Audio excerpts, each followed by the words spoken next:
Most bizarre things banned by the NBA. Hey guys, welcome back to another video here on Sport Watch.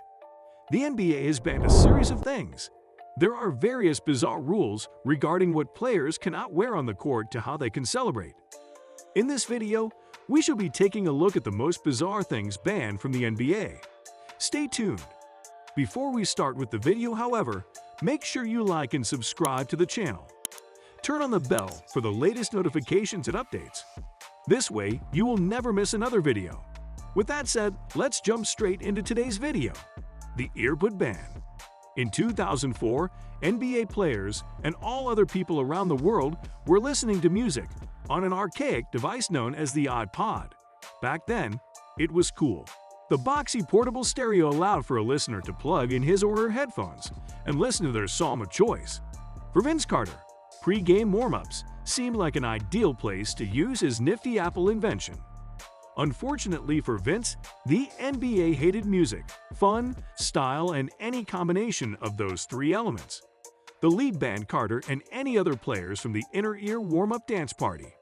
Their explanation to the Toronto Raptors for why the ruling was necessary remains flawless. They said, "We informed them that he can no longer do that." Then NBA spokesman Brian McIntyre said, "The NBA, it seems, just didn't like Vince Carter being fashionable, it seems." Big Balls Dance. The infamous Big Balls Dance refers to a player dropping his hands to the groin area while bouncing them up and down to imply the juggling of large testicles. You can possibly see why the NBA governing body would want to ban this form of celebration. The NBA doesn't like this.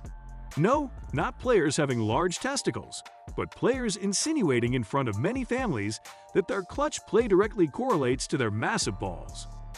Fashionable Band-Aids. Did we mention how the NBA doesn't like new fashion trends? Well, in 2009, long after fashion pioneer and one-time Tim McGraw collaborator Nelly began the movement, Dwyane Wade started wearing graphic print bandages below his left eye in games. Originally used for their actual purpose of treating an injury, Wade's Band-Aids became an early statement of NBA aesthetic independence. Wade's bandages sported the American flag, his Flash nickname, and even his own last name. You probably remember seeing this during that season's All-Star Weekend. The NBA remembered. It banned Wade's stylish bandages because they weren't being worn for healthcare purposes. However, in 2016, the argument can be made that one's outfit freshness has a direct correlation to one's mental health. Straw chewing. NBA champion and two-time All-Star Karen Butler is a total badass. Arrested 15 times before his 15th birthday, Butler learned and developed his basketball prowess in juvenile detention. So what did the NBA do in 2010 upon noticing that Butler, then on the Dallas Mavericks, was constantly chewing straws on the sideline? They banned Karen's straw chewing for the sake of his own well-being. "It's a safety issue, period," said Tim Frank, NBA's senior vice president for basketball communications.